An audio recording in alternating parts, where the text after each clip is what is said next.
En arrivant pour livrer un colis, la livreuse est restée figée en voyant la photo de sa mère dans un cadre noir sur le mur du salon du millionnaire.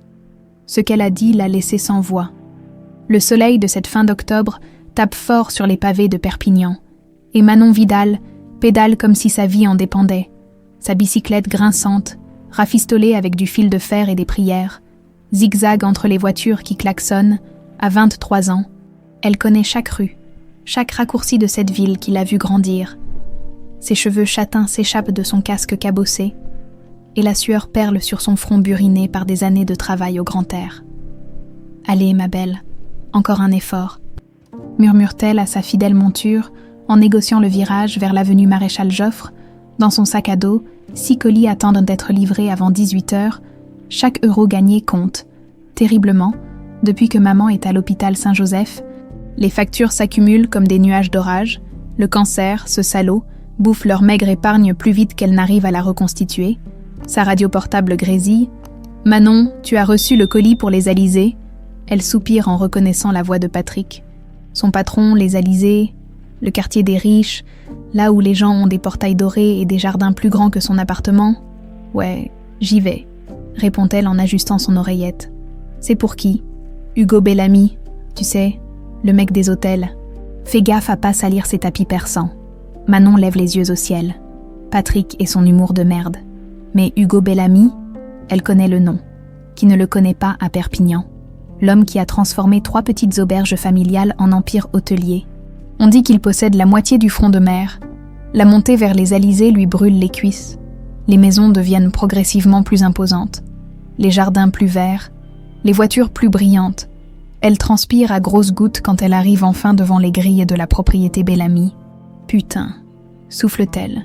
La bâtisse se dresse comme un château. Pierre blonde, volets bleus, toiture d'ardoise qui scintille sous le soleil. Le portail automatique s'ouvre dès qu'elle appuie sur l'interphone. Une allée de gravier blanc serpente entre des massifs de lavande parfaitement taillés. Elle gare sa bicyclette près de la fontaine centrale, une femme de marbre qui verse éternellement l'eau d'une amphore, et récupère le colis, lourd, le truc. Probablement encore un de ces gadgets high-tech que s'offrent les riches. La porte d'entrée est en chêne massif. Avec des ferrures qui ont l'air d'avoir coûté plus cher que son salaire annuel, elle sonne et attend, intimidée malgré elle par tout ce faste. Des pas résonnent sur ce qui doit être du marbre.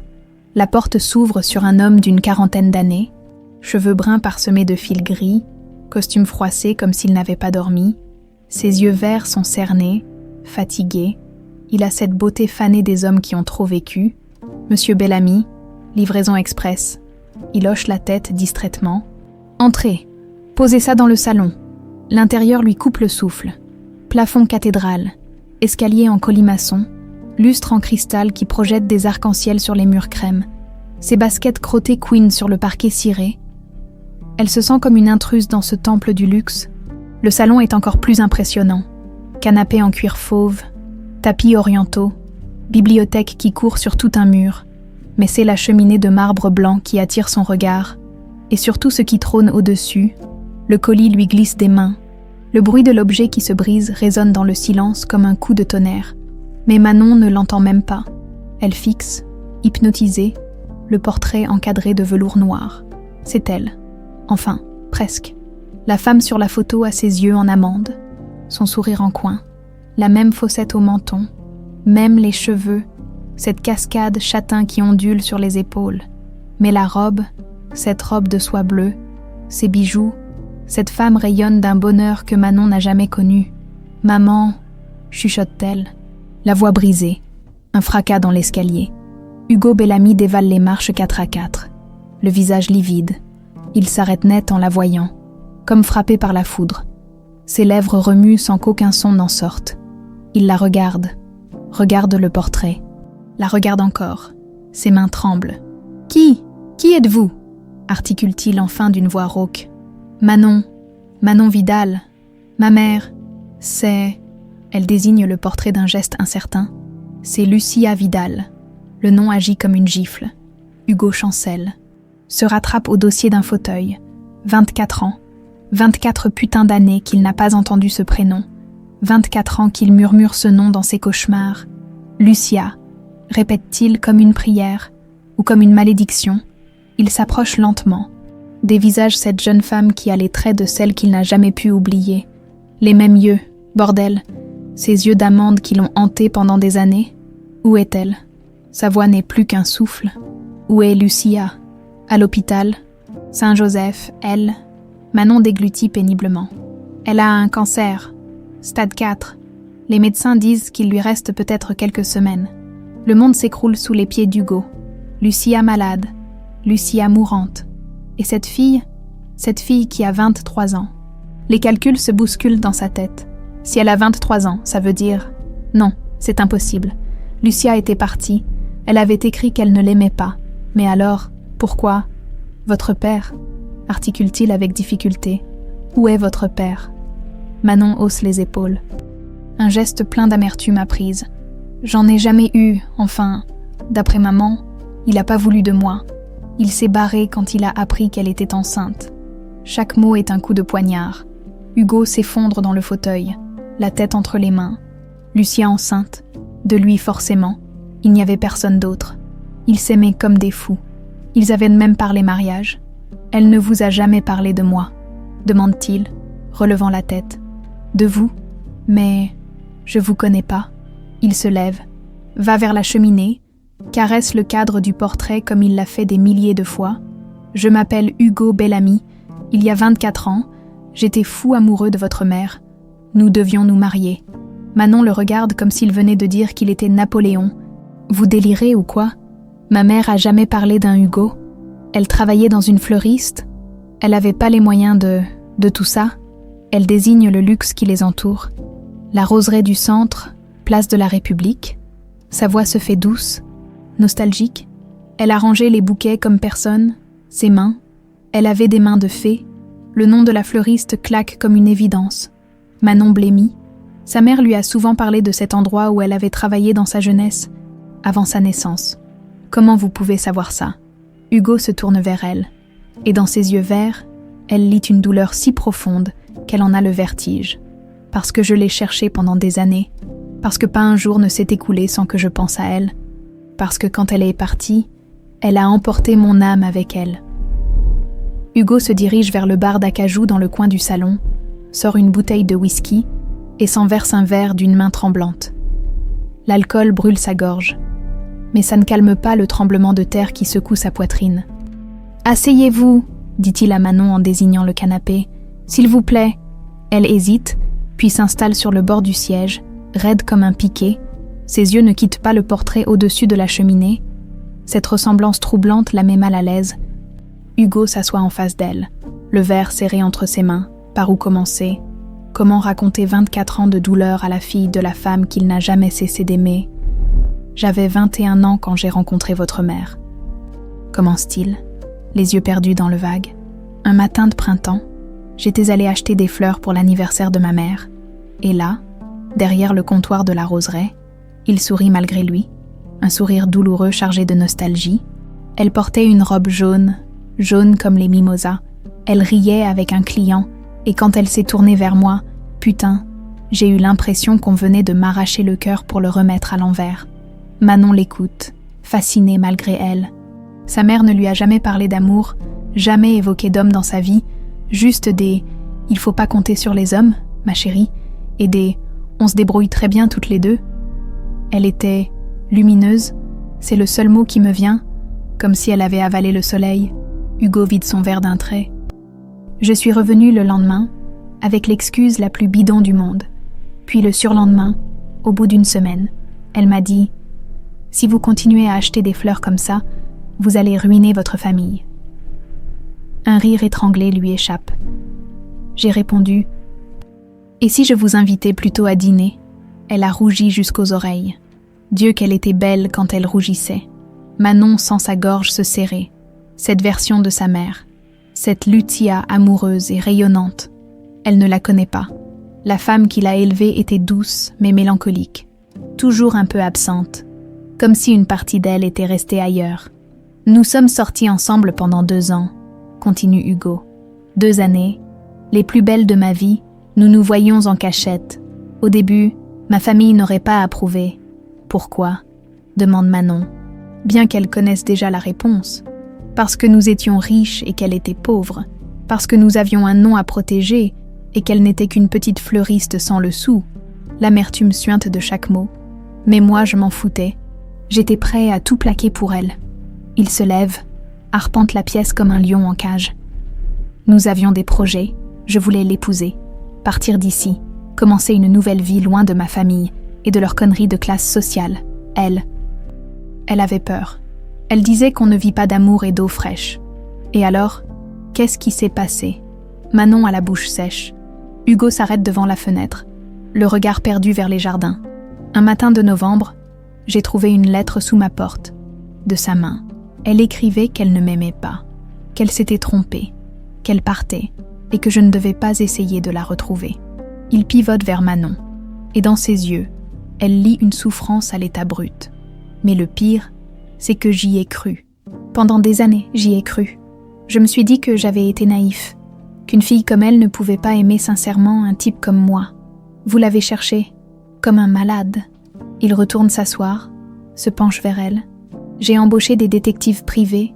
J'ai écumé toutes les villes de la région. J'ai questionné ses anciennes collègues, ses voisins. Personne ne savait où elle était partie, comme si elle s'était volatilisée. La voix de Hugo se brise. Pendant 10 ans, j'ai cherché, j'ai dépensé une fortune. J'ai négligé les affaires, déçu ma famille. Mes parents me suppliaient d'oublier, de me marier avec une fille de bonne famille. Mais comment oublier quelqu'un qui vous a arraché l'âme? Manon calcule rapidement. Si sa mère est partie quand elle était enceinte de quelques semaines, et qu'Hugo l'a cherchée pendant 10 ans, il a continué ses recherches longtemps après sa naissance. Vous avez arrêté de chercher. Les détectives m'ont dit qu'elle avait probablement quitté la France, peut-être l'Espagne, l'Italie. Ils m'ont conseillé d'abandonner. Il passe une main dans ses cheveux grisonnants. J'avais 31 ans. J'étais en train de devenir fou. Alors j'ai essayé de refaire ma vie. Vous vous êtes mariés. Hugo secoue la tête avec amertume. J'ai essayé plusieurs fois, mais à chaque fois, au moment de dire oui, je voyais son visage, ses yeux, son sourire. Comment épouser quelqu'un d'autre quand on aime encore à en crever? Il désigne la maison d'un geste là. Tout ça, cette réussite, ces hôtels, c'était pour l'oublier, pour me noyer dans le travail. Mais le soir, quand je rentrais ici, le silence était assourdissant. Cette baraque est un mausolée. Manon regarde autour d'elle avec un œil nouveau. Effectivement, malgré le luxe, il n'y a aucune trace de vie personnelle. Pas de photos de famille, pas de souvenirs.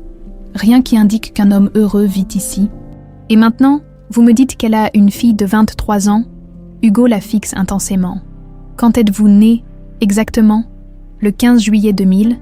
Hugo ferme les yeux, fait le calcul. Elle était enceinte quand elle est partie, enceinte et elle ne me l'a pas dit.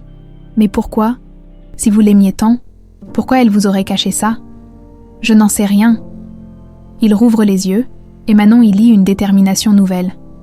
Mais je vais le découvrir. Où est-elle exactement? À Saint-Joseph. Service oncologie, chambre 314. Mais Manon hésite. Elle est très faible, et elle n'aime pas les surprises. Hugo est déjà debout, cherche ses clés de voiture. Il faut que je la voie, il faut qu'elle m'explique. Attendez, Manon se lève d'un bond. Vous pouvez pas débarquer comme ça? Elle va faire un arrêt cardiaque. 24 ans, gronde Hugo. 24 ans que j'attends des réponses. 24 ans que je vis avec cette douleur. Et vous me demandez d'attendre. Il s'arrête, la regarde vraiment pour la première fois. Cette fille qui a les yeux de Lucia, le sourire de Lucia. Sa fille, putain, sa fille, vous lui ressemblez tellement, murmure-t-il. Même votre façon de pencher la tête quand vous réfléchissez, elle faisait ça aussi. Manon touche machinalement sa joue. Troublée, elle m'a jamais parlé de vous. Jamais, pour moi. Mon père était un salaud qui s'était barré en apprenant sa grossesse. Et si c'était le contraire? Hugo s'approche d'elle. Et si c'était moi qu'on avait trompé? Et si cette lettre? Si cette putain de lettre était un mensonge? Le silence retombe. Lourde question sans réponse. Dehors, le soleil commence à décliner, projetant des ombres longues sur le parquet ciré. « Venez avec moi », dit finalement Hugo, « pour la voir, si elle me fait confiance. C'est grâce à vous qu'elle le fera. » Manon hésite. Sa mère déteste qu'on lui impose des choses. Mais il y a quelque chose dans les yeux de cet homme, une souffrance si profonde qu'elle ne peut pas l'ignorer. D'accord, souffle-t-elle. Mais on y va doucement, elle est fragile. Hugo hoche la tête. Déjà vers la porte, après 24 ans d'attente, il va enfin savoir. La Mercedes d'Hugo file dans les rues de Perpignan. Mais au lieu de prendre la direction de l'hôpital, elle bifurque vers le quartier Saint-Martin. Manon, assise côté passager, fronce les sourcils. L'hôpital? C'est pas par là. Je sais. Hugo serre le volant, les jointures blanches. Mais avant de voir votre mère, il faut que je comprenne. Il faut que je parle à quelqu'un. La voiture s'arrête devant une villa cossue aux volets verts, entourée d'un jardin aux allées parfaitement entretenues. Manon reconnaît le style bourgeois du vieux Perpignan. Ces maisons qui respirent l'argent de famille. Ma mère, explique Hugo en coupant le moteur. Elle a 78 ans. Elle est en fauteuil roulant depuis sa chute il y a 2 ans. Mais sa tête, elle fonctionne encore très bien. Il marque une pause, fixe la façade de pierre claire. Si quelqu'un sait pourquoi Lucia est partie, c'est elle. Il remonte l'allée pavée. Une gouvernante leur ouvre, femme d'âge mûr aux cheveux gris, tirés en chignon strict. « Monsieur Hugo, vous ne veniez plus depuis des semaines. »« Bonjour Carmen, maman est réveillée. » Dans le salon, comme d'habitude, elle regarde ses émissions. Carmen jette un regard curieux à Manon. « Qui dois-je annoncer ? » « Personne. On y va directement. » Le salon baigne dans une lumière tamisée. Lourds rideaux de velours bordeaux. Meubles d'époque. Portraits d'ancêtres aux mines sévères qui semblent juger depuis leur cadre doré. Au centre de la pièce, face à un téléviseur où passe un feuilleton, une femme en fauteuil roulant. Célestine Bellamy a dû être belle. Autrefois, on devine encore les traces de cette beauté dans l'ovale parfait de son visage, dans le port altier de sa tête. Mais les années et la maladie ont creusé ses traits, courbé ses épaules, ses cheveux blancs, impeccablement coiffés, encadrent un visage où se lisent l'orgueil et la lassitude. Hugo, elle tourne son fauteuil vers eux, cligne des yeux pour mieux voir. Tu ne m'avais pas dit que tu venais ? Bonjour maman. Il s'approche, l'embrasse sur la joue. Il faut qu'on parle.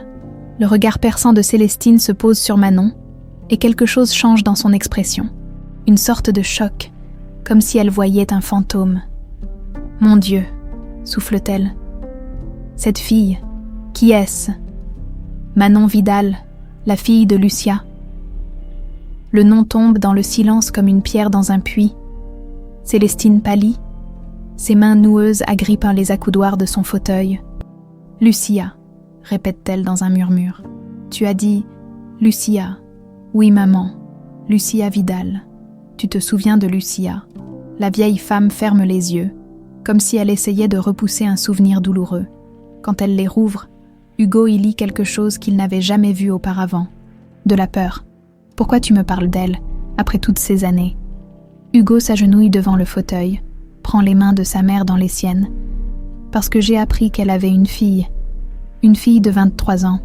Maman, tu comprends ce que ça veut dire. Célestine regarde Manon, et ses yeux se remplissent de larmes. Elle te ressemble tant, chuchote-t-elle. Tant, maman, il faut que tu me dises la vérité. Qu'est-ce qui s'est passé avec Lucia ? Pourquoi elle est partie ? Célestine détourne le regard. C'est du passé. Hugo, à quoi bon remuer tout ça ? Parce que cette femme se meurt à l'hôpital, explose Hugo. Parce que j'ai perdu 24 ans à la chercher ? Parce que j'ai une fille que je n'ai jamais connue. Le cri de son fils fait tressaillir la vieille femme. Des larmes coulent maintenant librement sur ses joues parcheminées. Tu veux savoir ? Sa voix n'est plus qu'un filet. Tu veux vraiment savoir ce qui s'est passé ? Oui. Célestine essuie ses larmes d'un geste tremblant, redresse le dos avec cette fierté qui ne l'a jamais quittée. Même dans la déchéance. Ton père et moi, nous avons découvert qu'elle était enceinte. Hugo se fige. Comment ça, vous avez découvert ? Cette fille, Lucia, elle avait été voir un médecin, le docteur Marchand, un ami de la famille. Il nous a prévenus, pensant bien faire. Vous l'avez espionné. Nous protégions notre fils. La voix de Célestine retrouve sa force d'antan. Cette petite fleuriste qui voulait te mettre le grappin dessus avec un enfant, nous ne pouvions pas laisser faire ça. Manon, jusqu'ici silencieuse, fait un pas en avant. Vous avez fait quoi exactement ? Célestine la regarde, et dans ses yeux, la honte le dispute à l'orgueil. Nous sommes allés la voir, ton père et moi, à la fleuriste. Et Hugo sent son sang se glacer. Nous lui avons dit qu'elle avait le choix. Soit elle disparaissait de ta vie et gardait le secret sur sa grossesse, soit Célestine déglutit péniblement. Soit nous faisions en sorte qu'elle perde son travail, que sa famille soit mise à la rue, et que l'enfant lui soit retiré à la naissance. Le silence qui suit est assourdissant. Hugo regarde sa mère comme s'il la voyait pour la première fois. Cette femme qu'il a aimée, respectée, cette femme qu'il a élevée. Vous l'avez chantée, dit-il d'une voix blanche. Nous l'avons sauvée, se défend Célestine. Elle n'avait rien, Hugo, rien. Comment aurait-elle pu élever un enfant? Et toi, tu aurais ruiné ta vie pour elle. C'était ma vie, ma décision. Tu avais 21 ans. Tu ne savais pas ce que tu faisais. Hugo se lève, arpente la pièce comme un fauve. La lettre, cette putain de lettre qu'elle m'a écrite. Célestine baisse la tête. Nous l'avons aidée à la rédiger. Aidée. Hugo fait volte-face. Ou obligée. Elle pleurait. Elle disait qu'elle t'aimait, qu'elle ne voulait pas partir, mais nous lui avons expliqué que c'était mieux pour tout le monde. Manon sent la colère monter en elle, une rage froide qui lui donne envie de frapper cette vieille femme. Mieux pour qui? Pour vous? Vous voulez dire. Pour ton père aussi, rétorque Célestine. Qu'est-ce qu'il serait devenu avec une femme sans éducation, sans fortune? Il méritait mieux. Il méritait d'être heureux, souffle Hugo. Sa mère le regarde, et pour la première fois, il lit dans ses yeux quelque chose qui ressemble à du regret. Nous pensions bien faire, murmure-t-elle. Ton père était si brillant, si prometteur, il ne fallait pas qu'il gâche sa vie. Alors vous avez gâché la mienne à la place. Célestine sanglote maintenant sans retenue. Nous lui avons donné de l'argent pour qu'elle puisse s'installer ailleurs, élever l'enfant convenablement. Combien? Demande Hugo, la voix coupante. 50 000 francs, une somme considérable à l'époque. Et après, nous lui en envoyions tous les mois pour l'enfant, sous condition qu'elle ne te contacte jamais. Hugo ferme les yeux, encaisse le coup. Pendant combien de temps? Jusqu'à la majorité de la petite, 18 ans. Manon fait le calcul. Les virements ont cessé en 2018. C'est exactement à cette période que sa mère a commencé à avoir des difficultés financières, qu'elle a dû multiplier les petits boulots, où elle était, où elle vivait, demande Hugo. Narbonne, d'abord, puis Montpellier. Elle est revenue à Perpignan il y a 5 ans, quand nous avons arrêté les versements. Et vous ne m'avez rien dit? 24 ans. Et vous ne m'avez rien dit. Célestine lève vers lui un visage ravagé par les larmes et le remords. J'ai vu ce que ça te faisait, jour après jour. Je t'ai vu dépérir, je t'ai vu chercher, souffrir. Mais je ne pouvais plus revenir en arrière. Elle tend une main tremblante vers son fils. « Pardonne-moi, mon Dieu, pardonne-moi. J'ai cru que tu finirais par l'oublier, par refaire ta vie. » Hugo regarde cette main tendue, cette femme brisée qui fut autrefois si forte, si sûre d'elle, dans ses yeux. Il lit toute une vie de regrets. Elle se meurt. Maman, Lucia se meurt, et moi, j'ai raté 23 ans de la vie de ma fille. Je sais, chuchote Célestine. Je sais, et ça me ronge depuis des années. Hugo se penche, embrasse le front de sa mère. Il faut que j'aille la voir. Il faut que je lui dise que je n'ai jamais cessé de l'aimer. En sortant de la villa, l'air frais lui fait du bien. Manon marche à côté de lui, silencieuse. Le poids de la vérité les écrase tous les deux. Je suis désolée, dit-il enfin, pour ce qu'elle a enduré, pour ce que vous avez enduré toutes les deux. Manon hoche la tête, les yeux embués. Maintenant, je comprends pourquoi elle était si triste parfois. Elle vous aimait vraiment. Et moi qui l'ai cru capable de ne pas m'aimer? Hugo ouvre la portière de la voiture. Allez, il est temps que je la revoie. Le parking de l'hôpital Saint-Joseph baigne dans la lumière dorée du couchant. Hugo coupe le moteur, mais reste agrippé au volant, les jointures blanches, ses mains tremblent. Ça va aller, demande Manon. Il hoche la tête sans conviction. 24 ans, 24 putains d'années qu'il attend ce moment, et maintenant qu'il y est, la peur lui noue les tripes. Et si elle le rejetait? Et si elle lui en voulait de ne pas l'avoir trouvé plus tôt? Elle dort peut-être, dit Manon en consultant sa montre. Il est 18 heures passées. Tant mieux, ça me donnera le temps de me préparer. Ils traversent le hall d'accueil, montent au 3e étage, l'odeur d'hôpital, mélange de désinfectant et de tristesse. Prend Hugo à la gorge, dans l'ascenseur. Le silence est pesant. Elle a beaucoup changé, prévient Manon. Le cancer, la chimio, elle ne ressemble plus à la femme du portrait. Hugo acquiesce. Il s'en fout. Il reconnaîtrait Lucia les yeux fermés, même après 50 ans. Le couloir du service oncologie s'étire, interminable. Leur pas résonne sur le linoléum gris. Chambre 312, 313, 314. Manon s'arrête devant la porte entr'ouverte. « Maman, tu es réveillée. » Une voix faible répond. « Entre, ma chérie, tu es en retard aujourd'hui. » Manon pousse la porte. Hugo sur ses talons. Et là, dans ce lit d'hôpital trop grand pour elle. Il la voit. Le monde s'arrête. Lucia, sa Lucia, amaigrie, vieillie, les cheveux rongés par la chimio. Mais c'est elle. Ses yeux n'ont pas changé. Ses yeux d'amande qui l'ont hantée pendant des décennies. Il s'écarquille en le voyant, et toute couleur quitte son visage déjà livide. « Mon Dieu !» souffle-t-elle. « Hugo !» Sa voix n'est qu'un murmure brisé. Elle se redresse péniblement dans son lit, une main portée au cœur comme si elle allait défaillir. « Bonjour, Lucia. » Il s'approche lentement, comme on approche d'un animal blessé. Elle le suit du regard, incrédule, les larmes déjà aux yeux. « Tu n'as pas changé, » dit-elle dans un sanglot. « Enfin si, mais tes yeux sont les mêmes. » Hugo s'assoit sur la chaise à côté du lit, celle où Manon passe ses soirées. Ses mains tremblent quand il les pose sur le drap blanc. « Moi non plus, je ne t'ai pas oublié. » Lucia ferme les yeux, des larmes coulant sur ses joues à creuser. « Pardonne-moi, » chuchote-t-elle. « Pardonne-moi, mon amour. Je n'ai pas eu le choix. Je sais. » Hugo effleure sa main, cette main autrefois si douce, qui arrangeait les fleurs. « Ma mère m'a tout dit. Ils t'ont menacé. Ils allaient nous détruire, maman, papa, mes frères. Et toi, ils t'auraient déshérité. Tu aurais tout perdu à cause de moi. J'aurais tout perdu. » Hugo secoue la tête. Amer. « Lucia, j'ai tout perdu le jour où tu es partie. Ma vie s'est arrêtée à ce moment-là. » Elle ouvre les yeux, le regarde avec cette tendresse qu'il n'a jamais retrouvée chez aucune autre femme. « Tu t'es mariée, tu as eu des enfants. » « Non, jamais.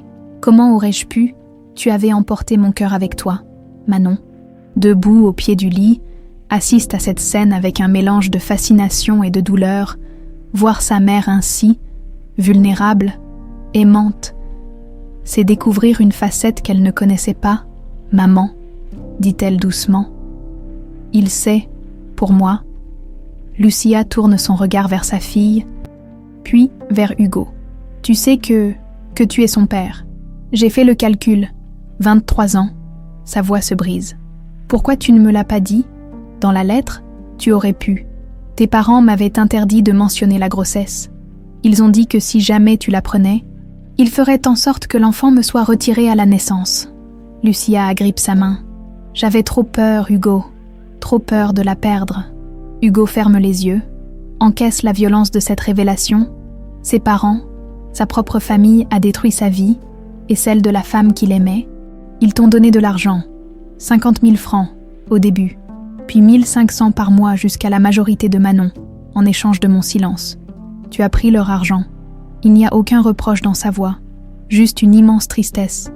J'étais enceinte, seule, sans travail. Qu'est-ce que j'aurais fait? Dormir sous les ponts avec un bébé. Lucia pleure maintenant sans retenue. Chaque euro que j'ai pris m'a brûlé les doigts. Mais c'était pour elle. Tout était pour elle. Hugo regarde Manon.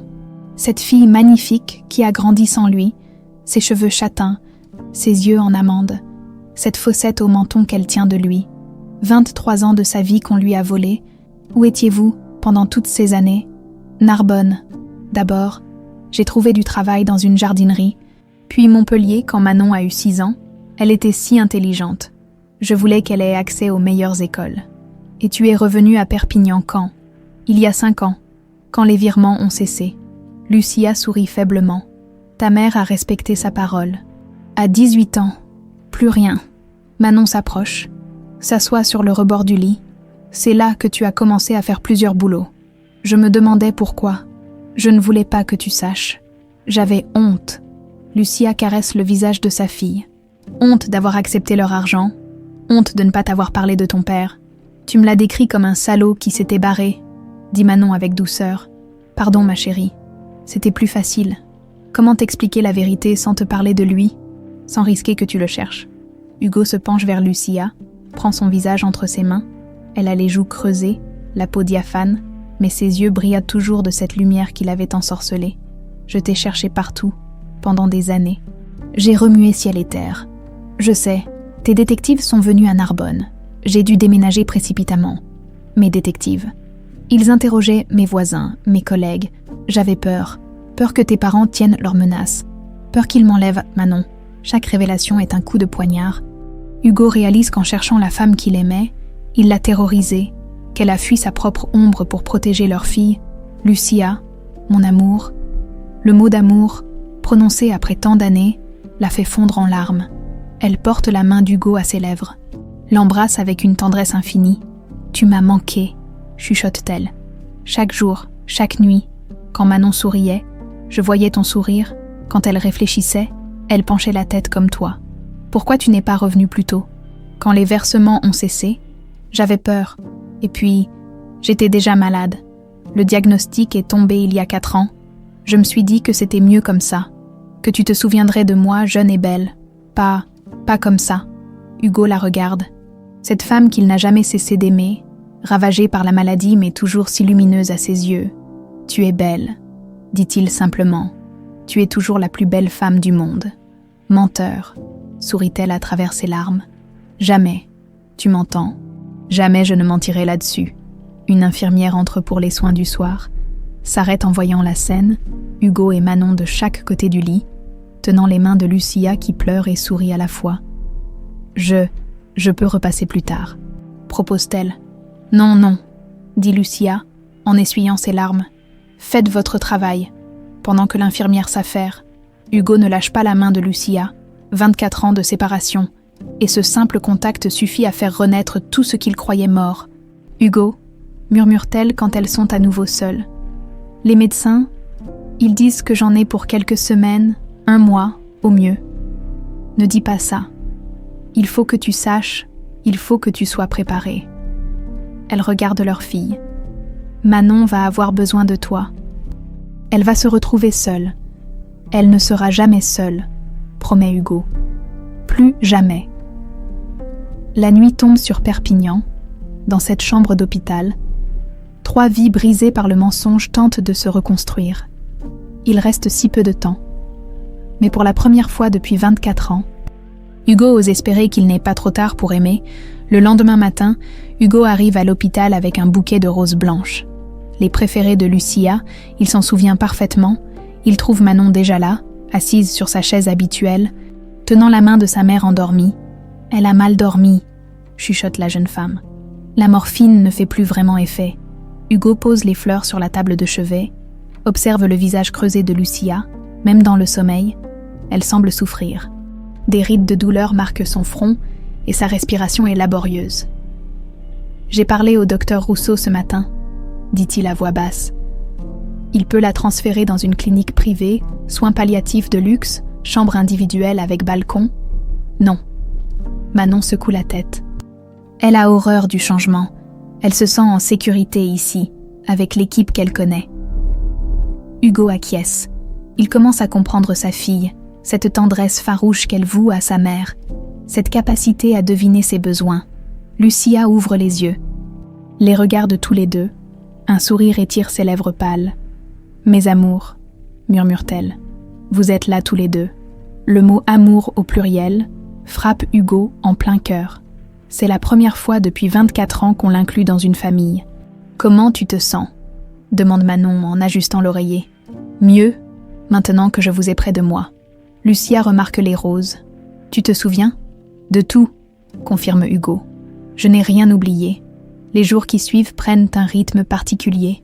Hugo arrive le matin avec des croissants de la boulangerie Petit, celle où Lucia achetait son pain quand ils se fréquentaient.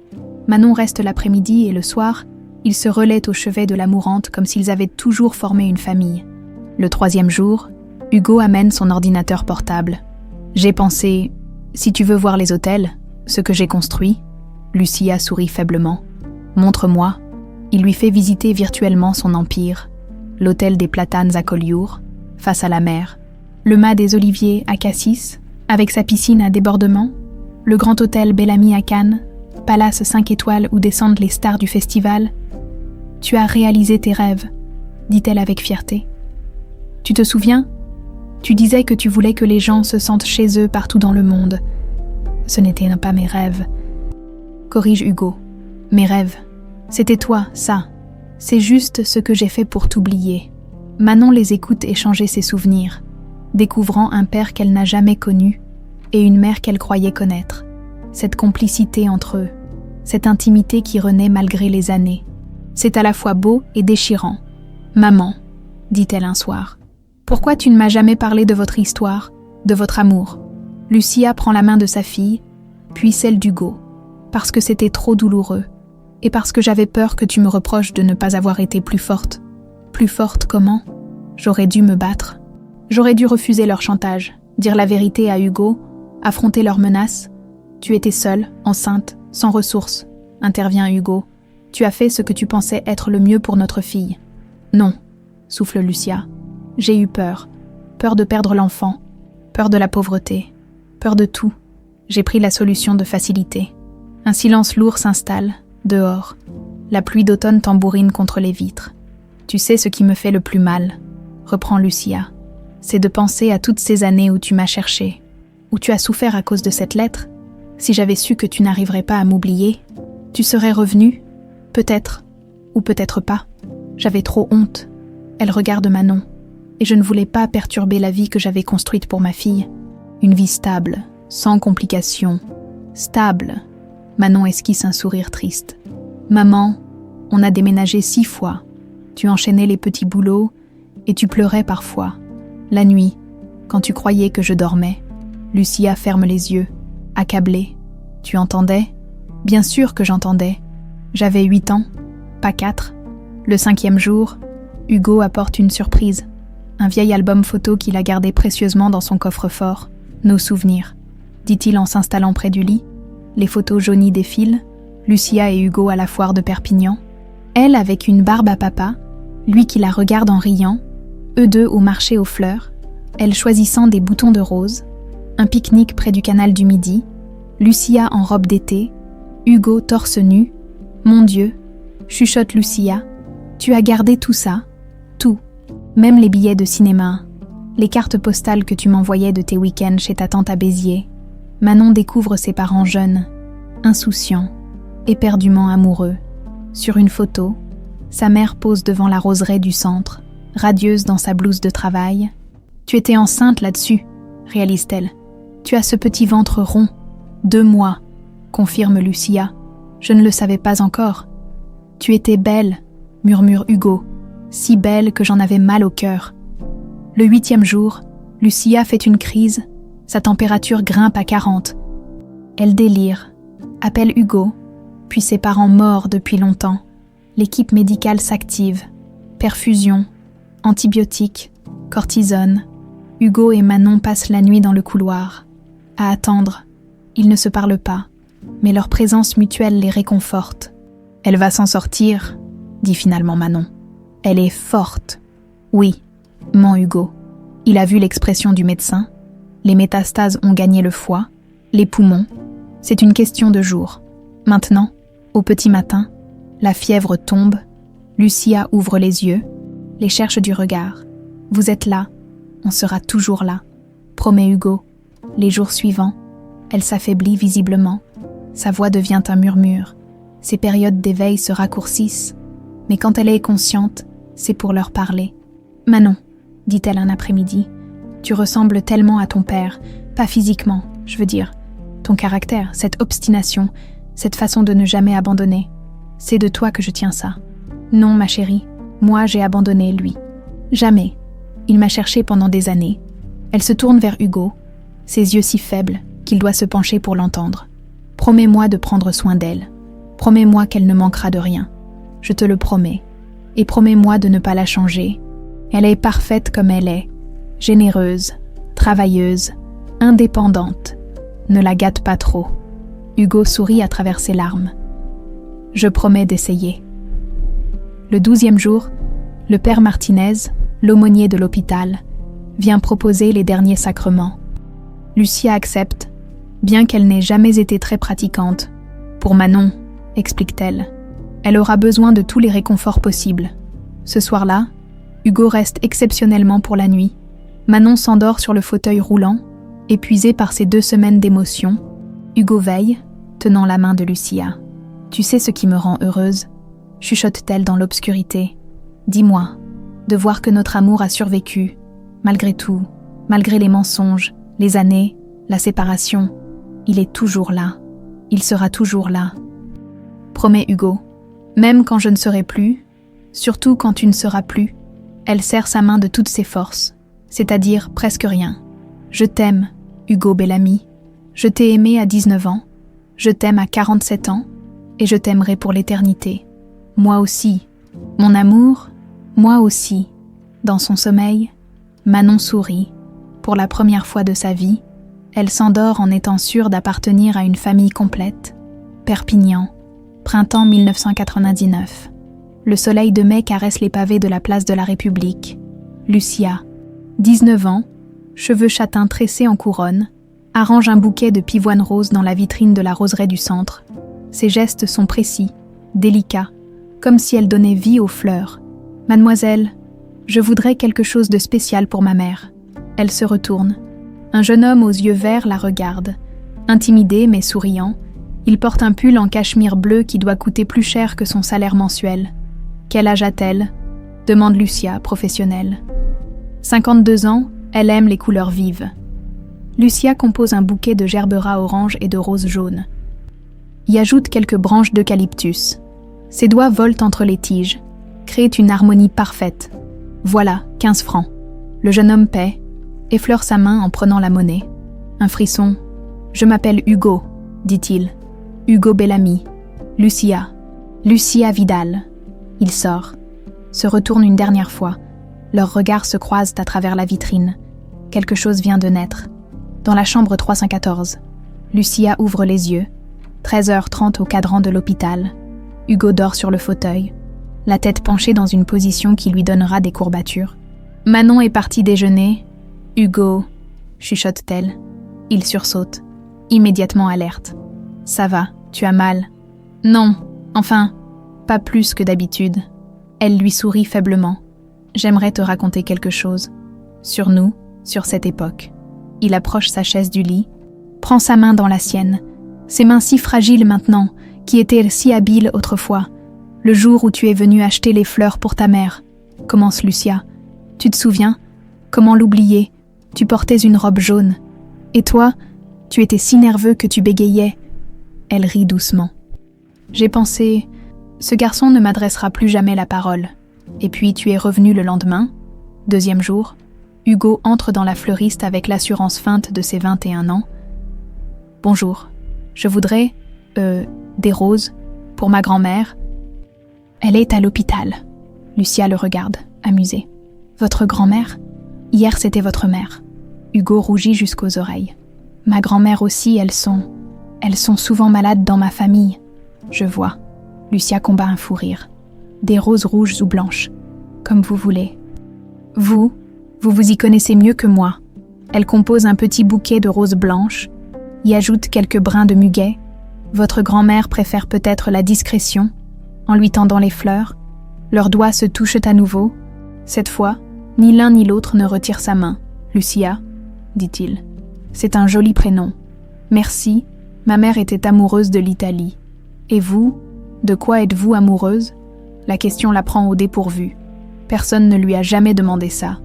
Des fleurs, je suppose, de leur perfection éphémère. Éphémère. Elles sont belles, puis elles fanent, mais leur beauté était réelle. Hugo la regarde comme si elle venait de révéler le secret de l'univers. Tu as dit ça, murmure Hugo dans la chambre d'hôpital. Cette phrase sur la beauté éphémère, j'ai su à ce moment-là que tu n'étais pas comme les autres. J'étais si naïve, soupire Lucia.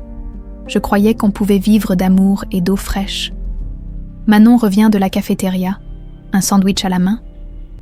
Vous parlez de quoi? De notre rencontre. répond sa mère. Tu veux connaître l'histoire? Manon s'installe, avide d'entendre. Ses récits sur ses parents jeunes et amoureux sont comme des trésors qu'on lui offre. Ton père est revenu tous les jours pendant une semaine. Continue Lucia. À chaque fois avec une excuse différente. Sa tante, son cousin, le chien de ses voisins. Le chien, s'esclaffe Manon. Il avait mangé des fleurs toxiques, paraît-il, dit Hugo, penaud. J'étais à court d'inspiration. 7e jour. Hugo pousse la porte de la fleuriste avec détermination. Cette fois, c'est pour moi, déclare-t-il. Lucia lève les yeux de son carnet de commandes. Pour vous offrir, si vous acceptez de dîner avec moi.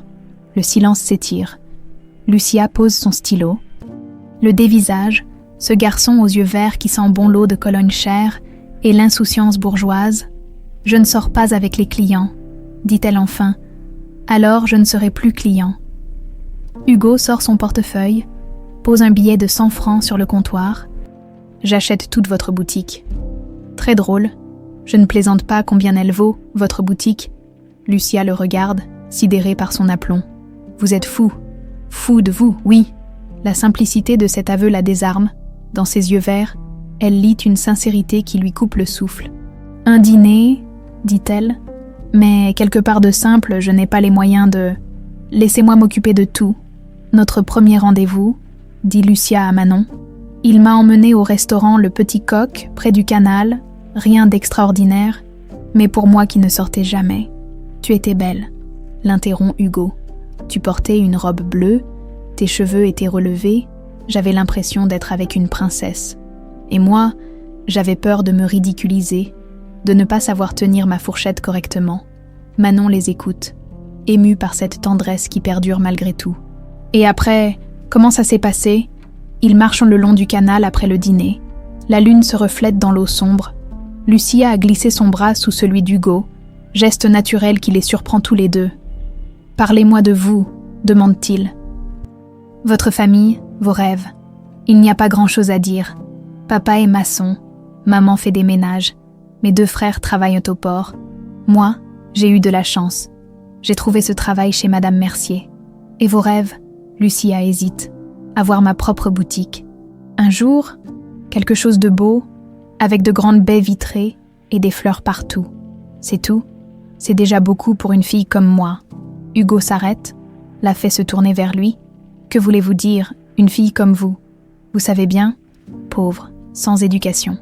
Vous êtes la personne la plus intelligente que je connaisse. Ne dites pas ça, c'est vrai. Vous voyez la beauté partout. Vous savez créer de l'harmonie avec rien. C'est un don rare. » Ils sont si proches maintenant qu'elle sent son souffle sur son visage. Quand il l'embrasse, doucement, respectueusement, elle a l'impression que le monde entier s'illumine. Notre premier baiser, souffle Lucia dans son lit d'hôpital. Sous les platanes du canal, j'avais 19 ans et je n'avais jamais été embrassée. Moi non plus. Avoue Hugo. Enfin, pas comme ça, pas avec amour. Manon essuie une larme. Et après, nous nous sommes vus tous les jours, en cachette. Au début, ton père avait peur que sa famille n'approuve pas. Été 1999. Il se retrouve dans une petite crique près de Collioure. Lucia a emprunté la mobilette de son frère. Hugo a pris sa Peugeot 306. Il pique-nique sur les rochers, pièce dans l'eau. « Je vais parler à mes parents », déclare Hugo. « Il faut qu'ils vous connaissent. » Hugo, non, pas encore. Pourquoi? Parce que je ne suis pas prête. Parce que j'ai peur qu'ils me trouvent.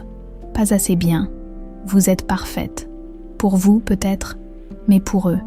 Hugo la prend dans ses bras, la berce contre sa poitrine. Ils vous aimeront. Comment ne pas vous aimer? Il était si sûr de lui. Dit Lucia à sa fille. Si innocent, il ne comprenait pas que l'amour ne suffit pas toujours. Tu l'as présenté à tes parents. Oui, papa l'a trouvé prétentieux, maman trop bien pour moi. Ils avaient taille peur que je souffre. Ils avaient tes raisons, constate amèrement Hugo. Non, le reprend Lucia avec force. Ils avaient tort. Ces 2 années avec toi ont été les plus belles de ma vie. Même sachant comment ça finirait, je les revivrai 1000 fois. Elle ferme les yeux, épuisée par l'émotion. Dans ma table de nuit, chez moi, Manon, tu trouveras une boîte en métal. Dedans, il y a toutes les lettres que Hugo m'a écrites et celles que je lui ai écrites mais jamais envoyées. Manon promet d'aller les chercher, ces lettres d'amour, témoins d'un bonheur assassiné par l'orgueil et la peur. Dehors, la nuit tombe sur Perpignan. Dans cette chambre d'hôpital, 3 vies s'entremêlent autour de souvenirs ressuscités et d'un amour plus fort que le temps.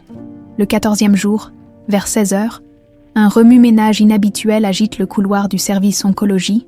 Carmen, la gouvernante de Célestine, pousse le fauteuil roulant de sa patronne vers la chambre 314. La vieille dame a insisté pour venir, malgré sa santé fragile et les protestations de son médecin. « Je dois la voir », répète-t-elle d'une voix tremblante. « Il faut que je lui parle avant qu'il soit trop tard. » Hugo, qui sommeillait près du lit de Lucia, se réveille en sursaut en entendant la voix de sa mère. Manon lève les yeux de son livre, surprise par cette intrusion. « Maman, qu'est-ce que tu fais là ?» Célestine entre lentement, son fauteuil manœuvré avec précaution par Carmen. Ses yeux, d'habitude si perçants, sont gonflés de larmes retenues. Elle porte sa plus belle robe, celle qu'elle met pour les grandes occasions, comme si cette visite était un événement solennel. « Laissez-nous », dit-elle à Carmen. « Attendez dans le couloir. » La gouvernante hésite, regarde Hugo qui acquiesce d'un signe de tête. Elle sort en refermant doucement la porte. Lucia, réveillée par les voix, ouvre les yeux avec difficulté. La morphine la maintient dans un état de semi-conscience. Mais elle reconnaît immédiatement cette femme qui a détruit sa vie. « Madame Bellamy », souffle-t-elle. Le nom claque dans le silence comme une gifle. Célestine se tasse dans son fauteuil, vieillie de 10 ans en quelques secondes. « Lucia », répond-elle, la voix brisée. « Mon Dieu, qu'est-ce qu'on vous a fait ? Vous le savez très bien, » dit Lucia sans amertume, juste avec une immense lassitude. Hugo s'interpose. Protecteur. « Maman, si tu es venue pour... » « Je suis venue pour m'excuser. » Célestine lève une main tremblante. Pour demander pardon, elle manœuvre son fauteuil pour se rapprocher du lit, ses yeux ne quittant pas le visage amaigri de Lucia. « Vous étiez si jeune, si belle. Et maintenant, je meurs, » termine Lucia avec un calme désarmant. « C'est la vie. Madame Bellamy, nous mourrons tous un jour. Pas à 47 ans. Pas comme ça. » Célestine pleure ouvertement maintenant. « J'ai détruit votre vie. J'ai détruit celle de mon fils. Et celle de cet enfant magnifique. » Manon, jusque-là silencieuse, s'approche. « Pourquoi vous avez fait ça ? Qu'est-ce qui vous donnait le droit ?» Célestine se tourne vers elle. Et dans ses yeux, Manon lit une culpabilité si profonde qu'elle en est troublée. « L'orgueil, » répond la vieille dame. « L'orgueil stupide et l'aveuglement de classe. Je croyais protéger Hugo, préserver notre nom, notre rang. Je me prenais pour Dieu. » « Vous vous preniez surtout pour une salope. » Lâche Manon. « Manon, » la reprend Hugo. « Non, elle a raison. » Intervient Célestine. « C'est exactement ce que j'étais. » Une vieille salope orgueilleuse qui croyait que l'argent donnait tous les droits. Elle s'essuie les yeux avec un mouchoir brodé, inspire profondément comme pour puiser du courage au fond d'elle-même. « Lucia, je vais vous dire des choses que je n'ai jamais dites à personne. Pas même à Hugo. Maman, tu n'es pas obligée. Si, je suis obligée, avant de mourir. Et je vais mourir bientôt. Mes médecins me donnent quelques mois. Il faut que la vérité soit dite. » Lucia la regarde attentivement, malgré sa faiblesse. Elle sent que quelque chose d'important va se jouer dans cette chambre. Quand Henri, mon mari, le père d'Hugo, et moi avons appris votre grossesse, notre première réaction a été la panique. Notre fils unique, notre héritier, qui risquait de tout gâcher pour une petite fleuriste. Je n'étais pas une petite fleuriste. Proteste faiblement Lucia. J'étais une femme qui l'aimait. Je le sais maintenant, mais à l'époque, Célestine secoue la tête, nous avons enquêté sur vous, votre famille, vos antécédents, vos fréquentations, nous cherchions de la boue, quelque chose pour discréditer votre relation. Hugo blêmit. Vous avez fait quoi ? Nous avons engagé un détective privé. Il a fouillé dans votre vie, Lucia, votre enfance, vos parents, vos frères. Il a même interrogé vos anciennes institutrices. Et qu'est-ce qu'il a trouvé ? Demande Manon, révoltée. Rien ? Célestine a un rire amer. Absolument rien. Une famille pauvre mais honnête. Une jeune fille exemplaire, travailleuse, aimée de tous. Le détective nous a dit « Cette fille est un ange. Votre fils a de la chance. » Le silence retombe, lourd de révélations. Hugo fixe sa mère comme s'il la découvrait. « Alors pourquoi ?» articule-t-il. « Si vous saviez qu'elle était bien ?» « Parce que ce n'était pas suffisant. » explose Célestine avec une violence qui la surprend elle-même. Elle était pauvre. Elle n'avait pas d'éducation.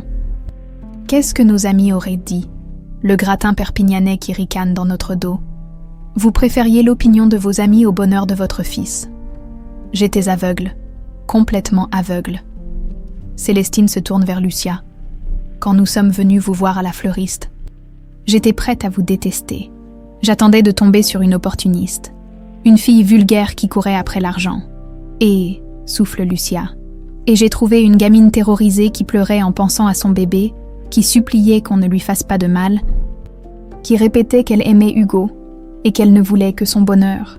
Les larmes coulent maintenant sans retenue sur les joues de Célestine. Vous étiez si jeune, si fragile, et moi, j'ai été impitoyable. Racontez-lui, demande Hugo d'une voix dure. Racontez-lui exactement ce que vous avez dit. Célestine ferme les yeux, comme si elle revivait cette scène qui la hante depuis 24 ans. J'ai dit que si elle ne partait pas immédiatement, nous ferions en sorte que son père perde son travail sur tous les chantiers de la région, que sa mère ne trouve plus de ménages à faire, que ses frères soient blacklistés du port. Mes parents étaient tout pour moi, murmure Lucia. Mes frères aussi, je ne pouvais pas les sacrifier. Et pour l'enfant, continue Célestine, j'ai dit que nous avions des relations dans la magistrature, qu'une fille-mère sans ressources ne garderait jamais son bébé, qu'on le placerait dans une famille convenable. Manon se lève d'un bond, le visage déformé par la rage. Vous étiez prête à séparer un enfant de sa mère.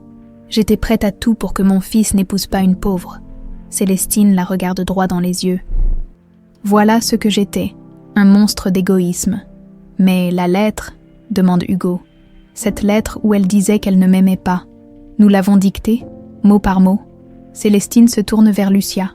Vous vous souvenez, vous sanglotiez en l'écrivant. Vous répétiez « Il va me détester, il va penser que je ne l'ai jamais aimé. » Et vous avez répondu quoi ? La voix de Manon tremble de colère. Que c'était mieux comme ça, qu'il souffrirait moins en pensant qu'elle l'avait trompé, plutôt qu'en sachant qu'on l'avait séparé de lui. Hugo encaisse chaque révélation comme un coup de massue. Vous aviez tout prévu, tout calculé. Nous pensions que tu l'oublierais rapidement, que tu rencontrerais une fille de notre milieu, que tu fondes une famille normale. Normale. Hugo se lève, arpente la petite chambre. J'ai passé 24 ans à chercher une femme qui me fuyait par terreur. J'ai raté ma vie entière. Je sais. Célestine tend une main suppliante vers son fils. Et c'est ce qui me tue. Te voir dépérir année après année, refuser tous les mariages, vivre comme un fantôme. Pourquoi vous me le dites maintenant ? Demande Lucia. Pourquoi aujourd'hui ? Célestine la regarde avec une tendresse inattendue. Parce que je vais mourir, et que je refuse d'emporter ce secret dans ma tombe. Parce que vous méritez de savoir que votre sacrifice n'a servi à rien, et parce que cette petite fille, elle désigne Manon, cette petite fille a le droit de connaître la vérité sur ses origines. Un long silence s'installe. Dehors, les bruits de l'hôpital continuent, indifférents au drame qui se joue dans cette chambre. « Est-ce que vous me pardonnez ?» chuchote finalement Célestine. Lucia la regarde longuement, puis tend sa main squelettique vers la vieille dame. « Nous avons tous fait des erreurs, Madame Bellamy. Moi aussi, j'aurais pu être plus courageuse. »« Non !» proteste Célestine en saisissant cette main fragile. « Vous étiez une enfant face à des adultes sans scrupules. Le courage, c'est vous qui l'avez eu. Élevez seule cette merveille, travaillez comme une forcenée pour qu'elle ne manque de rien. » Elle regarde Manon avec fierté. Elle est magnifique, intelligente, forte, généreuse. Vous avez fait du bon travail. Merci, souffle Lucia. Hugo s'approche de sa mère, pose une main sur son épaule. Maman, tu me pardonnes aussi ? Demande-t-elle, pathétique. Je ne sais pas tout de suite, mais merci d'être venue. Merci d'avoir dit la vérité. Célestine acquiesce. Épuisée par ses aveux, Carmen revient la chercher, la ramène vers sa solitude dorée. Avant de partir, elle se retourne une dernière fois. Lucia, si c'était à refaire, je ferais tout différemment. La porte se referme, dans le silence qui suit. 3 vies tentent de se reconstruire sur les décombres du mensonge. La visite de Célestine a épuisé Lucia. Dans les heures qui suivent, sa respiration devient plus laborieuse. Ses périodes d'éveil plus courtes. Le docteur Rousseau augmente les doses de morphine. Par la mot couvert de quelques jours, une semaine au mieux, Hugo ne quitte plus l'hôpital. Il a installé un lit de camp dans la chambre, convaincu Carmen de lui apporter des affaires. Manon fait de même, transformant cet espace médical en cocon familial de fortune. Le 15e jour, Lucia se réveille avec une lucidité surprenante. Ses yeux, habituellement voilés par les médicaments, brillent d'une clarté nouvelle. Elle regarde autour d'elle, sourit en voyant Hugo et Manon endormis sur leur siège inconfortable. « Mes amours », chuchote-t-elle. Il se réveille immédiatement, habitué maintenant à réagir au moindre de ses murmures. « Comment tu te sens ?» demande Manon en lui caressant le front. « Mieux, étrangement mieux. » Lucia sourit, comme si la brume se levait. Hugo sait ce que cela signifie. Ce regain d'énergie avant la fin, cette dernière flamme qui vacille avant de s'éteindre, il a lu sur le sujet, s'est documenté compulsivement pour comprendre chaque étape de ce qu'elle traverse. « J'ai des choses à vous dire », continue Lucia, « des choses importantes. Avant que... » « Ne dis pas ça, » l'interrompt Manon. « Ma chérie, il faut regarder la vérité en face. Je suis en train de mourir, et c'est peut-être ma dernière chance de vous parler clairement. » Elle demande qu'on relève son lit, veut être assise pour cette conversation. Hugo l'aide avec une délicatesse infinie, ajuste les oreillers, vérifie qu'elle est confortable. « Manon, » commence-t-elle, « tu as été la plus belle chose de ma vie. Chaque jour avec toi a été un cadeau. Maman, laisse-moi finir. Tu as été courageuse, généreuse. Tu ne t'es jamais plainte même quand c'était difficile. Je suis fière de toi, si fière. » Les larmes coulent sur les joues de Manon. « C'est toi qui m'as appris tout ça. » « Non, ça vient de toi, de ton cœur. » Lucia prend sa main. « Je vais te laisser seule. Et ça me brise le cœur. Mais tu ne seras pas vraiment seule. » Elle regarde Hugo. « Ton père t'aime déjà. Je le vois dans ses yeux quand il te regarde.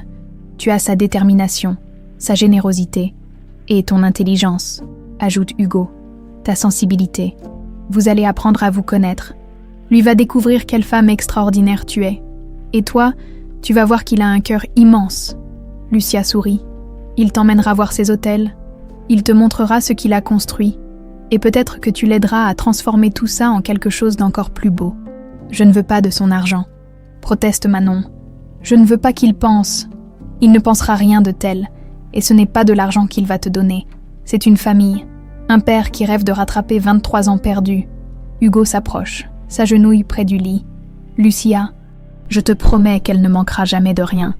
Mais surtout, je te promets de ne pas essayer de remplacer ce que tu lui as donné, juste de le compléter. » « Je sais. » Lucia caresse son visage avec une tendresse infinie.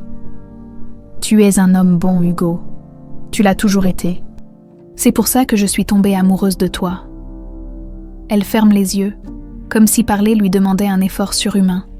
« Manon, va dans ma table de nuit, le tiroir du bas.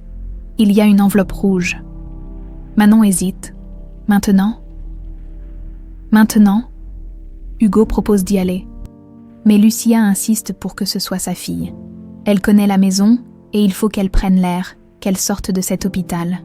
Manon part à contre-cœur. Pendant son absence, Hugo et Lucia se retrouvent seuls pour la première fois depuis des jours. « Elle est magnifique, » dit-il. « Tu as fait un travail extraordinaire. Elle me ressemble physiquement, mais son caractère, c'est toi. Cette obstination, cette façon de ne jamais abandonner. Cette générosité aussi. Ça, c'est de toi. » Lucia sourit faiblement. « Hugo, je vais te demander quelque chose de difficile. Tout ce que tu veux. Quand je serai partie, ne me pleure pas trop longtemps. Tu as 45 ans, tu as le droit au bonheur. Trouve quelqu'un qui t'aime. Lucia, je suis sérieuse. Tu as sacrifié assez d'années à un fantôme. Vis ta vie, pour moi, pour Manon qui aura besoin d'un père épanoui, pas d'un homme brisé. » Hugo secoue la tête. Il n'y aura jamais personne d'autre. Si, il y aura, pas tout de suite. Mais un jour, et ce jour-là, ne culpabilise pas. Nous avons eu notre histoire. Belle et tragique, mais les histoires se terminent, et la vie continue. Manon revient avec l'enveloppe rouge. Ses yeux sont gonflés. Elle a pleuré pendant le trajet. « Ouvre-la », demande Lucia. L'enveloppe contient une liasse de lettres jaunies, liées par un ruban de satin bleu, et une clé dorée. Les lettres que Hugo m'a écrites, explique Lucia, et celles que j'ai écrites pour lui, mais que je n'ai jamais envoyées, 24 ans de correspondance imaginaire. Hugo prend les lettres avec émotion. Sa propre écriture, jeune et passionnée, sur le papier à en-tête de l'hôtel familial, et l'écriture de Lucia, plus mature, sur du papier bon marché. La clé, c'est pour le coffret en bois sur ma commode. Il y a dedans mes bijoux, pas grand-chose. Mais ce sont les seules belles choses que j'ai jamais possédées. Maman, je ne veux pas. Si, tu vas les prendre, et tu les porteras. Quand tu auras des enfants, tu leur raconteras notre histoire, celle de la fleuriste et du prince qui se sont aimés malgré tout. Les heures passent. Lucia s'affaiblit progressivement, mais elle continue de parler, comme si elle avait une liste invisible à épuiser avant de partir. Hugo, tes parents ont eu tort, mais ils t'aimaient à leur façon. Ne leur en veux pas trop. Ma mère m'a demandé pardon. Mon père est mort en emportant son secret, mais je pense qu'il regrettait aussi. Et Manon, n'oublie jamais, tu vaux tous les princes du monde. Ne laisse jamais personne te faire croire le contraire. Le soir tombe, l'équipe de nuit prend son service. Lucia refuse qu'on augmente encore la morphine. Je veux rester lucide, dit-elle. Encore un peu. Vers minuit, elle demande qu'on éteigne les lumières. Seule la veilleuse reste allumée, projetant une clarté douce sur les murs blancs. « Venez près de moi », chuchote-t-elle. Hugo et Manon s'installent de chaque côté du lit, prennent chacun une de ses mains. Elle les regarde tour à tour, grave ses visages dans sa mémoire. « Je vous aime », dit-elle simplement. « Plus que tout au monde, vous êtes ma plus belle réussite. Nous aussi. On t'aime », répond Manon en pleurant. « Chantez-moi quelque chose », demande Lucia. « Cette berceuse que tu me chantais quand j'étais petite et que j'avais peur. » Manon se met à chantonner d'une voix tremblante. « Dodo, l'enfant d'eau, l'enfant dormira bien vite. » Hugo joint sa voix à la sienne. Bien qu'ils ne connaissent pas toutes les paroles, leur voix mêlée crée une mélodie d'amour et d'adieu. Peu à peu, la respiration de Lucia ralentit. Ses doigts se détendent dans les leurs. À 3 heures du matin, dans ce concert d'amour, elle s'éteint doucement. Manon sanglote contre l'épaule de son père. Hugo ferme les yeux de la femme qu'il n'a jamais cessé d'aimer, l'embrasse une dernière fois sur le front. « Au revoir, mon amour », murmure-t-il. « Merci pour elle, merci pour nous. » Dans le couloir, les infirmières respectent leur douleur. Cette famille si particulière, qui a eu 15 jours pour s'aimer, pleure maintenant celle qui les a réunis. L'aube se lève sur Perpignan quand Hugo et Manon sortent enfin de l'hôpital. Ils ont passé 3 heures aux formalités, signature de documents, récupération des affaires personnelles de Lucia, dans un sac plastique transparent, une chemise de nuit fanée, quelques photos et un livre de poésie de Pablo Neruda aux pages cornées. Ils marchent dans les rues désertes sans se parler. Le choc de la mort les a rendus muets, comme si les mots avaient perdu leur pouvoir. Hugo porte le sac, Manon serre contre elle l'enveloppe rouge avec les lettres. « Tu veux que je te ramène chez toi ?» demande finalement Hugo. Manon secoue la tête. « Je ne peux pas. Pas encore. Cette maison sans elle. Viens à la maison. » « Tu as ta chambre. » Elle le regarde, surprise. « Ma chambre. J'ai fait préparer la chambre d'amis. Enfin, je pensais, si tu voulais. » Pour la première fois depuis la mort de sa mère, Manon esquisse un sourire. Cet homme maladroit qui essaie de créer une famille en quelques jours. « D'accord, mais juste pour cette nuit. » Dans la voiture, Hugo met une musique douce. Ils traversent Perpignan endormi, passent devant la place de la République où se dresse encore la roseraie du centre, fermée depuis 5 ans. L'enseigne délavée se balance dans le vent matinal. « Maman y pensait souvent, » dit Manon. À cette boutique, elle disait que c'était là qu'elle avait été la plus heureuse, avant ou après notre rencontre. Les deux, elle aimait vraiment les fleurs, même à la fin, à l'hôpital. Elle observait le petit bouquet que tu apportais comme si elle découvrait chaque pétale. La villa Bellamy leur paraît immense et silencieuse. Hugo guide Manon vers la chambre qu'il a fait aménager. Lit double, commode antique, tableau représentant un paysage de Provence, neutre, impersonnel, mais confortable. Carmen a préparé quelques affaires, dit-il en désignant une pile de vêtements sur le lit. Si ça ne va pas, on ira acheter autre chose. Manon s'assoit sur le matelas, épuisée. Hugo, merci, pour tout. Maman a eu de la chance de te retrouver. C'est moi qui ai eu de la chance. Il hésite sur le seuil. Essaie de dormir, demain, nous organiserons les obsèques. Seule dans cette chambre étrangère, Manon ouvre l'enveloppe rouge, les lettres s'étalent sur le couvre-lit brodé, l'écriture de sa mère, appliquée, sur du papier à petits carreaux, celle d'Hugo, plus libre, sur du papier de luxe. Elle en choisit une au hasard, de sa mère, datée de juillet 2010. Mon Hugo, Manon a 10 ans aujourd'hui, elle te ressemble de plus en plus. Même façon de froncer les sourcils quand elle réfléchit, même sourire en coin quand elle est fière d'elle. J'ai failli craquer et l'emmener te voir, juste pour que tu la voies une fois, même de loin. Mais j'ai eu peur que tu comprennes, que tu poses des questions. Alors je me contente de t'écrire ces lettres que tu ne liras jamais. Les larmes coulent sur les joues de Manon. Sa mère l'aimait, mais Hugo aussi. Elle n'avait jamais cessé de l'aimer. De l'autre côté de la cloison, Hugo ne dort pas non plus. Il fixe le plafond de sa chambre, revoit le visage paisible de Lucia après sa mort, cette sérénité qu'elle avait trouvée dans ses derniers instants. Le téléphone sonne vers 8 heures. Carmen. Monsieur Hugo, votre mère, elle ne va pas bien, elle demande à vous voir. Qu'est-ce qu'elle a? Elle dit qu'elle a mal à la poitrine, mais je crois surtout qu'elle a appris pour Madame Lucia. Les nouvelles vont vite. Ici, Hugo se lève, frappe doucement à la porte de Manon. Elle n'a visiblement pas dormi. Les lettres éparpillées autour d'elle témoignent d'une nuit de lecture. Ma mère ne va pas bien, il faut que j'y aille. Je viens avec toi. Tu es sûre, tu as besoin de repos. J'ai besoin d'être avec toi, dit-elle simplement. Il trouve Célestine dans son lit, le teint gris, la respiration difficile. Son médecin, le docteur Fabré, range son stéthoscope avec une mine préoccupée. Son cœur lâche, explique-t-il à Hugo, l'émotion, le stress des derniers jours. À son âge, avec ses antécédents, elle va mourir, demande Manon. Le médecin hésite. C'est possible, dans les prochaines heures ou les prochains jours, difficile à dire. Célestine ouvre les yeux, aperçoit Hugo et Manon près de son lit. Vous êtes venus? Comment tu te sens? Demande Hugo. Fatiguée, si fatiguée. Elle cherche la main de Manon. Elle est partie, n'est-ce pas, Lucia? Cette nuit, dans son sommeil. Célestine ferme les yeux et des larmes s'échappent de ses paupières closes. Mon Dieu, qu'est-ce que j'ai fait? Qu'est-ce que j'ai fait? Maman, ne te torture pas. Si, je dois me torturer. C'est le moins que je puisse faire. Elle regarde Manon. Petite, tu peux me pardonner? Tu peux pardonner à une vieille folle qui a gâché la vie de tes parents? Manon hésite. La colère est encore là, mais devant cette femme brisée qui va mourir, elle ne trouve que de la pitié. Maman m'a dit quelque chose. Avant de partir, elle a dit qu'on avait tous fait des erreurs et qu'il fallait apprendre à pardonner. Elle était meilleure que moi. Souffle Célestine, tellement meilleure. Les heures passent.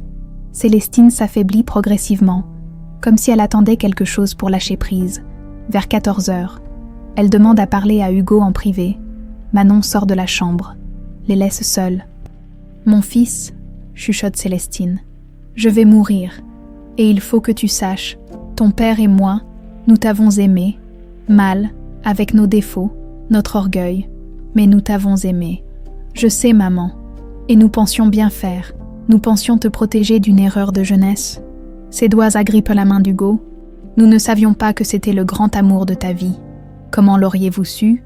Vous n'avez jamais cru à l'amour véritable. Détrompez-toi, ton père et moi. Nous nous sommes aimés passionnément, mais nous avons oublié, avec les années, nous avons laissé l'argent. Le quand dira-t-on prendre la place de l'essentiel? » Elle tousse, la respiration de plus en plus laborieuse. Hugo, cette petite, Manon, elle est extraordinaire. Prends soin d'elle, mais ne l'étouffe pas avec ta culpabilité. Elle a besoin d'un père, pas d'un pénitent. Je ferai de mon mieux. Et pardonne-moi, si tu peux, pas pour moi, pour toi, la rancune. Ça empoisonne l'âme. Hugo se penche, embrasse le front de sa mère. Je te pardonne, maman. Repose-toi maintenant. Célestine sourit, apaisée. Merci, mon fils. Merci. Manon revient dans la chambre. Elle se regarde, la vieille dame et la jeune fille. Deux femmes que tout oppose mais que la culpabilité et le pardon vont réconcilier. Je regrette, dit Célestine. Pour tout, si j'avais su que vous seriez si magnifique, vous ne pouviez pas savoir, répond Manon avec une sagesse qui surprend Hugo. Si, j'aurais dû. Lucia était enceinte de vous. Elle portait en elle cette merveille. J'aurais dû voir ça, sentir ça, mais j'étais aveugle. Le soir tombe. Carmen apporte du thé, que personne ne boit. Célestine s'endort par intermittence, se réveille en sursaut, comme si elle luttait contre le sommeil éternel. Hugo, murmure-t-elle vers 23 heures. Le notaire, maître Dupont. Il a mes volontés. Tout est pour toi, bien sûr, mais j'ai ajouté un codicille, pour Manon. Maman, tu n'étais pas obligée. Si j'étais obligée, c'est ma façon de demander pardon à Lucia. Elle ferme les yeux, et cette fois, elle ne les rouvre plus. Son souffle ralentit, devient presque imperceptible. À 1 heure du matin, elle s'éteint doucement, comme si elle rejoignait enfin celle qu'elle avait tant fait souffrir. Hugo et Manon se retrouvent seuls dans cette maison devenue subitement trop grande. Deux orphelins qui découvrent qu'ils sont tout ce qui leur reste au monde. « Elle attendait quoi, tu crois ?» demande Manon. « Ton pardon ? Elle ne pouvait pas partir avant de savoir que tu ne la détestais pas. » Ils s'installant dans le salon, trop bouleversés pour regagner leur chambre. Dans 3 jours, ils enterreront Lucia. Dans 4, Célestine. Et alors commencera vraiment leur nouvelle vie. 3 mois plus tard, le cimetière de Perpignan baigne dans la lumière dorée de janvier. Hugo et Manon marchent lentement entre les allées, leurs pas résonnant sur le gravier humide. Ils portent chacun un bouquet. Rose blanche pour Lucia, œillet rouge pour Célestine. Manon a changé. Ses cheveux, autrefois tirés en queue de cheval pratique, ondulent maintenant librement sur ses épaules. Elle porte une robe bleu marine, cadeau d'Hugo pour Noël. Et ses gestes ont acquis une grâce nouvelle. Mais ses yeux gardent cette détermination farouche héritée de sa mère. « Tu es sûr que tu veux reprendre les études ?» demande Hugo en s'arrêtant devant la tombe de Lucia. Certaine, maman rêvait que j'ai un diplôme, et puis, elle sourit. J'ai découvert que j'aimais apprendre, depuis 3 mois. Elle suit des cours de gestion hôtelière par correspondance. Tout en travaillant quelques heures par semaine dans les bureaux d'Hugo, elle a une intuition naturelle pour les affaires, une capacité à comprendre les clients qui impressionnent le personnel. Business School à Montpellier, ça te tente vraiment, insiste Hugo. Oui, je veux comprendre comment ça marche, ton empire, pour pouvoir t'aider vraiment, pas juste classer tes papiers. Elle dépose les roses sur la tombe de sa mère, ajuste la plaque de marbre blanc où sont gravés le nom et les dates de Lucia. En dessous, une phrase choisie par Manon. Elle a aimé plus fort que tout. « Bonjour maman », chuchote-t-elle. « J'ai des nouvelles. Hugo m'a proposé de reprendre la roseraie du centre. Qu'est-ce que tu en penses ?» Le projet a germé il y a 1 mois.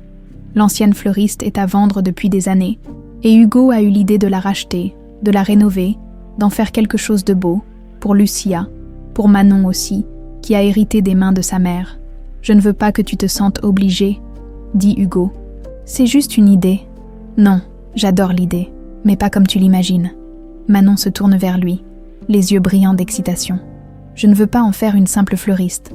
Je veux en faire un concept. Fleurs, oui, mais aussi café. Librairie, espace d'exposition pour les artistes locaux, un lieu où les gens se sentent bien. » Hugo sourit. Cette vision, cette capacité à voir grand, elle l'a héritée de lui. Mais cette sensibilité pour créer du bonheur, ça vient de Lucia, et le financement, l'héritage de Célestine. Manon a découvert avec stupeur que la vieille dame lui léguait la moitié de sa fortune personnelle, une somme considérable qui lui donne une indépendance totale.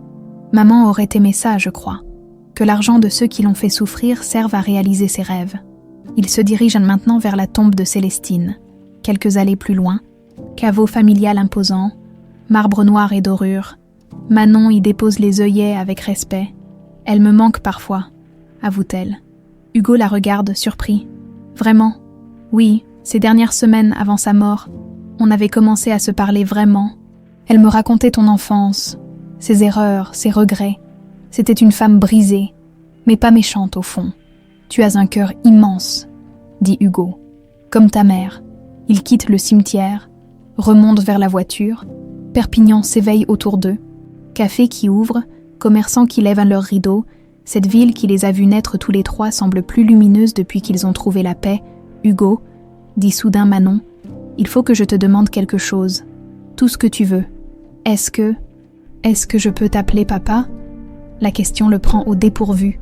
Depuis 3 mois, elle l'appelle par son prénom, et il n'a jamais osé espérer plus. Il s'arrête au milieu du trottoir, la regarde avec des yeux embués. Tu en es sûr? Sûr. Tu es mon père, pas seulement biologiquement. Tu prends soin de moi, tu t'inquiètes pour moi, tu respectes mes choix. C'est ça, être un père, non? Hugo la prend dans ses bras, la serre fort contre lui. Bien sûr que tu peux, rien ne pourrait me faire plus plaisir. Papa, dit-elle en testant le mot. Papa, oui, ça sonne bien. De retour à la villa, il trouve Carmen qui prépare le déjeuner. La gouvernante s'est attachée à Manon, la considère comme la petite fille qu'elle n'a jamais eue. Elle lui apprend les recettes de famille, lui raconte les anecdotes sur l'enfance d'Hugo. Mademoiselle Manon, dit-elle, votre professeur de comptabilité a appelé. Il dit que vous pouvez passer l'examen en avance si vous voulez. Déjà? S'étonne Hugo. Tu n'étudies que depuis 3 mois. Manon hausse les épaules. Les maths, ça a toujours été facile pour moi. Et puis, j'ai hâte de commencer vraiment. L'après-midi, ils se rendent sur le chantier de la roseraie du centre. Les ouvriers ont presque fini la rénovation. Les grandes baies vitrées dont rêvait Lucia sont installées. Laissant entrer la lumière à flot, l'espace café prend forme dans le fond, avec son comptoir en bois clair et ses fauteuils vintage. C'est exactement comme je l'imaginais, dit Manon en tournant sur elle-même. Et le nom, tu as décidé? Chez Lucia. Simple, direct, en hommage à maman. Hugo acquiesce. Ce sera parfait. Le soir, ils dînent en tête-à-tête dans la grande salle à manger de la villa. Carmen a préparé le plat préféré de Manon, tagine d'agneau aux abricots, recette que Lucia lui faisait pour ses anniversaires. Tu sais ce qui me rend heureuse, dit Manon en savourant chaque bouchée. Dis-moi, de voir que tu souris à nouveau. Maman m'avait dit que tu avais un beau sourire, mais pendant des semaines, je ne l'avais pas vu. C'est vrai. Hugo se sent revivre. Cette fille magnifique qui appelle maintenant sa maison chez nous, qui transforme ses projets d'affaires en rêves colorés, lui a redonné goût à l'existence. Et toi, tu es heureuse? Manon réfléchit. Oui, d'une façon différente. Avant, j'étais heureuse de façon, comment dire, farouche. Je me battais pour préserver des petits bonheurs menacés. Maintenant, je suis heureuse de façon sereine, comme si j'avais trouvé ma place. Ta place, c'est ici, avec moi, pour toujours si tu veux. Je veux. Elle lui prend la main, mais pas comme une fille qui dépend de son père, comme une associée, une partenaire. J'ai des idées pour les hôtels aussi. Ah oui, lesquels? Des espaces fleuris dans tous tes établissements, des jardins thérapeutiques, des ateliers de composition florale pour les clients, quelque chose qui rende tes hôtels uniques. Hugo l'écoute, émerveillé par sa créativité. En 3 mois, elle a appris à connaître son empire mieux que certains de ses cadres en 10 ans. Tu ressembles à ta mère, dit-il. Cette façon de voir la beauté partout, de vouloir la partager. Et toi, tu ressembles au prince charmant de ses rêves. Elle me l'a dit avant de mourir. Elle a dit que tu étais exactement l'homme dont elle était tombée amoureuse à 19 ans. Ils terminent le repas dans un silence complice. Dehors, Perpignan s'endort sous les étoiles. Plus tard, dans le salon, ils regardent ensemble l'album photo reconstitué par Hugo. Toutes les images de Lucia qu'il avait gardées, plus celles que Manon a récupérées chez sa mère, une vie en images, un amour en fragments. « Tu crois qu'elle nous voit ?» demande Manon. « J'en suis sûre, et je crois qu'elle est fière de nous. Papa ? Oui, merci, pour tout, pour m'avoir accepté, pour avoir aimé maman jusqu'au bout, pour me donner une chance de devenir quelqu'un. » Hugo pose sa main sur les cheveux châtains de sa fille, si semblables à ceux de Lucia. « C'est moi qui te remercie. Tu m'as redonné une famille. Tu m'as redonné une raison de vivre. » Dehors, le Mistral souffle doucement dans les platanes, dans cette villa qui résonnait autrefois de solitude. 2 vies se reconstruisent sur les fondations d'un amour plus fort que le temps. Parfois, les miracles arrivent déguisés en tragédie. Il faut perdre tout ce qu'on aime pour découvrir ce qu'on avait vraiment. Hugo a perdu Lucia, mais il a trouvé Manon. Elle a perdu sa mère, mais elle a trouvé son père. Et dans cette alchimie mystérieuse qui transforme la douleur en espoir, ils ont appris la plus belle des leçons. L'amour véritable ne meurt jamais. Il se transmet, se transforme, renaît sous d'autres formes.